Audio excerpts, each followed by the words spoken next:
Steve Kingbolite Valanche, and welcome back to Mush Chat.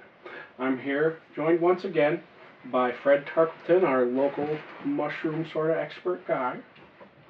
And can't forget about Igor, our still budding mycologist. And today's mushroom, it's a favorite of yours, Igor, right? Yes.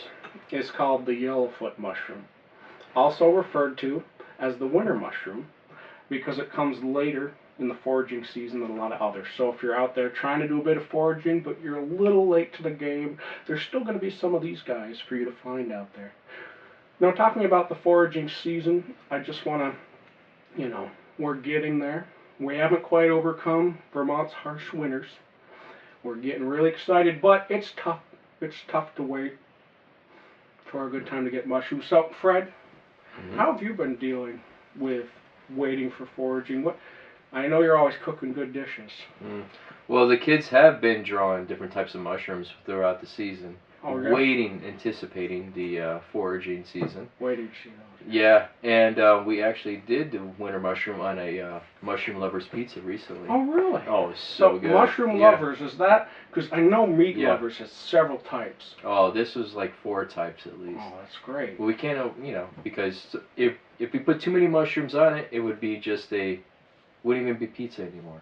Because you would have to consist of just all the dough and all that. So we just made a straight up mushroom lovers pizza, which was a couple mushrooms, and the kids loved it, the wife loved it, and I think it's going to be a common thing on every Friday night. All right, getting that mushroom lovers pizza. Now, Steve, I would like to introduce an idea to both of you.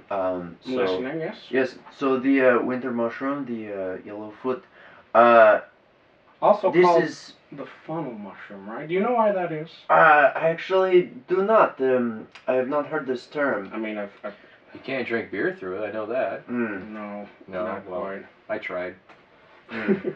We all try to figure out mushrooms in our own special ways. They're Sorry, didn't mean interesting creature, yes. However, no, but the point that I was going to say is that what's interesting about these mushroom is when eaten raw, once cooked it will not work. When eaten raw, you put the cap in your mouth between the tongue and the cheek, and you crush or squeeze it, and yes, and it creates a sound that is that of a flatulent sound. Really? Yes. Yes, it is an interesting sound. Well, let's try. Let's demonstrate. I'm surprised for the I've never viewers, heard of this. Well, I mean, before we get into that, though, we got to get an aroma. Because you don't just want to throw that thing in your mouth. It's just a waste of a good mushroom. There's always, a textural feels good, too. I know we don't do that a lot on the show, but giving a little feel just to get an idea of what these things are made of. But, okay, all together, let's get a nice sniff of these guys.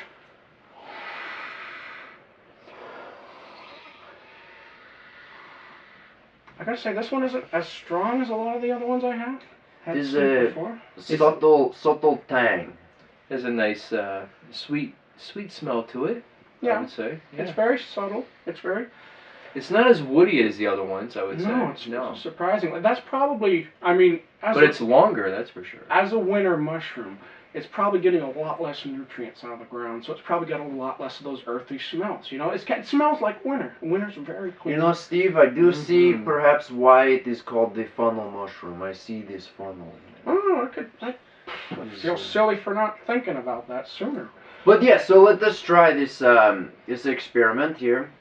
So take a bite of the top of the mushroom. Do not take whole stem. And we don't want to chew these up. Am I right? No, very important. Yes, thank you, Steve. Take a bite and locate between the cheek and the teeth. And the tongue. Yes, and try to squeeze against teeth, creating the sound that is similar to the sound of flatulence or the farting noise. Let's give it a shot. I'm excited to see, because I mean, this could be a new instrumental sound.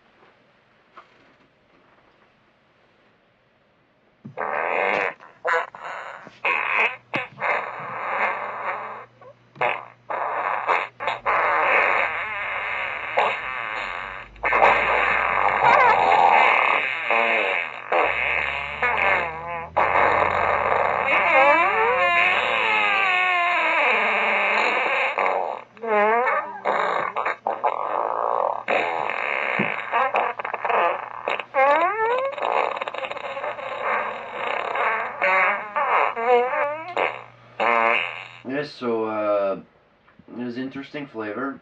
I think I know that I heard the sound. I believe that you both of you also heard this sound. It was